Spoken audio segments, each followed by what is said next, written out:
Turn from the marriage feast.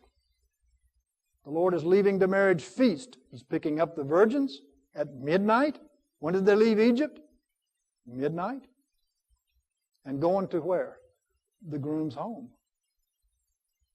You understand what I'm saying?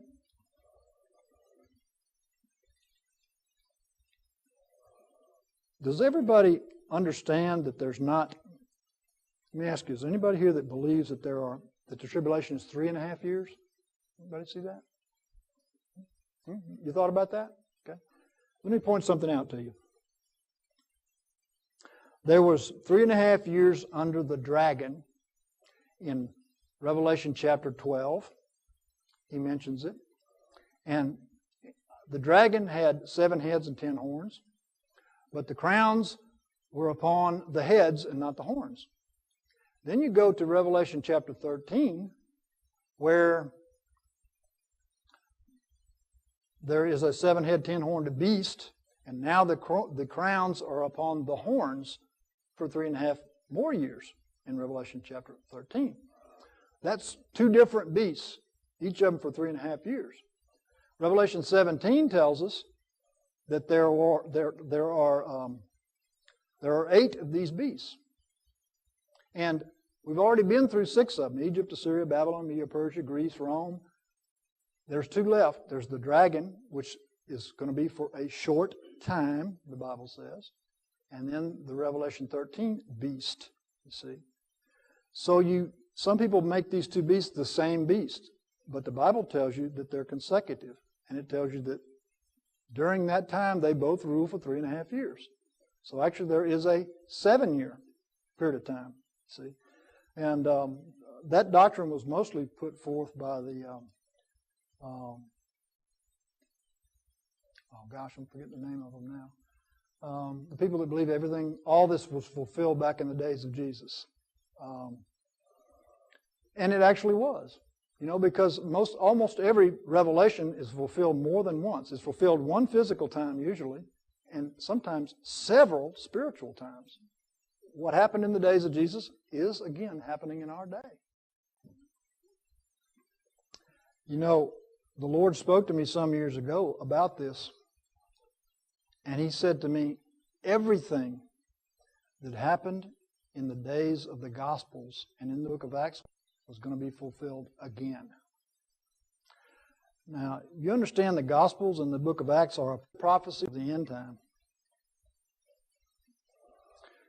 There are so many things hidden in there. There's much more information hidden in there than there is in a lot of other places. And when I realized this and the Lord started pointing these things out to me, it was just an explosion of understanding in my mind. One of the next messages I'm going to share with you is going to be revelations that the Lord showed me about that. But what happened in the days preceding, between the time of Jesus and 70 A.D., those judgments that led up to the destruction of the harlot in 70 A.D. by the beast are the same ones that are going to be happening here. The exact same thing is going to be happening here. And as you know, in that day, the people of God were not involved in the judgment. They accepted the prophecy or the warning from Jesus in Matthew 24 to flee to the mountains when they saw Jerusalem encompassed with armies. They fled to the mountains. The mountains obviously represent the high places of God, or escape, or the ark, or whatever you want to call it. And the harlot was then judged by the beast and destroyed by the beast. And that's exactly what we've got coming. Do you understand why God raises up beasts? You know, isn't it amazing that the 6 beasts that the earth has already seen, that the Bible mentions, Egypt and Assyria and Babylon, Media, Persia, and Greece and Rome, these 6 world beasts were raised up by God to conquer a rebellious people. And isn't it amazing that when you see the false prophets speaking, like in Jeremiah and Isaiah and other places, the false prophets are predicting that they're not going to be conquered by the beast. They're going to escape the beast. Well, it never happened, did it? And yet now they're saying the same thing. We're going to escape. The beast is not going to have any power over us. We're not going to be involved in that time. They use 2 Thessalonians chapter 2 to prove that. But it says very plainly there that not to be deceived, that our gathering together unto the Lord is not going to happen except the falling away come first and the son of perdition is revealed. It's not going to happen. And the beast is going to once again bring God's people to their cross. It's God's purpose. It was the beast that put Jesus on His cross, right? And it was the predestined will of God for that to happen. I'll just read it to you. Acts chapter 2 and verse 23 is this: Him being delivered up by the determinate counsel and foreknowledge of God, you by the hands of lawless men did crucify and slay, whom God raised up, having loosed the pangs of death. Again, in chapter 4, it says, For of a truth in this city against thy holy servant Jesus, whom thou didst anoint, both Herod and Pontius Pilate, and the Gentiles and the peoples of Israel were gathered together to do whatsoever thy hand and thy counsel foreordained to come to pass. Now, for some reason, people have the idea that because Jesus went to His cross, we don't have to go to ours. But we do.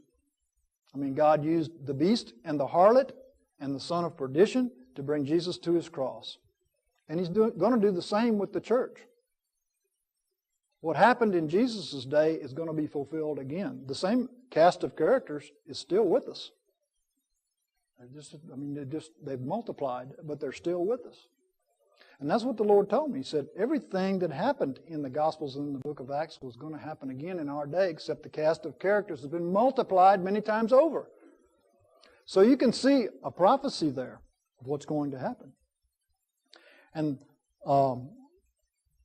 Jesus couldn't put Himself on the cross. God predestined and foreordained that He would use the son of perdition, Judas, the harlot, apostate Judaism, and the beast, the Roman Empire, to do that. Now we've got those same characters, except now it's not apostate Judaism, it's apostate Christianity. See? And how many of you know that our biggest enemy in the days to come is not even going to be the beast, it's going to be the harlot. Because the beast didn't want anything to do with Jesus, did it? They didn't want it. They were being politically pressured into doing this with Jesus because of jealousy and because of the false prophets that ruled over Israel. They were being pressured into this. We need what's coming, but we can't imagine how great this is going to be. The outpouring of the unleavened bread for 7 days is going to be started by the man-child in Revelation chapter 12. This outpouring of the unleavened bread. The truth that's going to be given in the last 7 days is going to be unimaginable. Truths that have been hidden from the foundation of the world are suddenly going to be revealed to God's people. And the truth is going to make everybody responsible.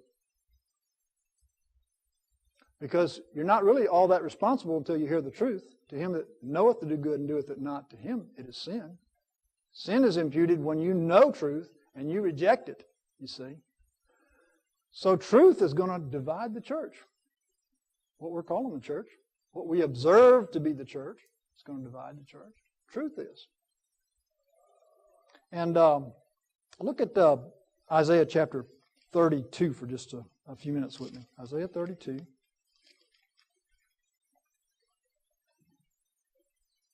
This is talking about the wilderness. It says so in the text.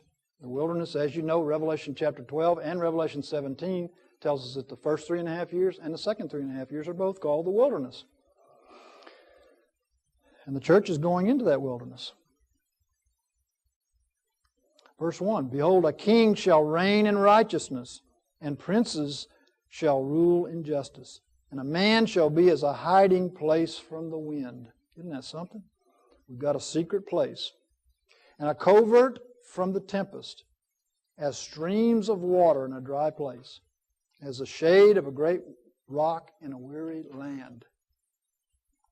But where are the people of God? Verse 9, Rise up, ye women that are at ease. Hear my voice, you careless daughters. Give ear unto my speech. For days beyond a year shall ye be troubled. You know what days beyond a year that is? See, the careless women have been thinking that they were going to fly away before the first year. But they're actually going to go all the way through the 7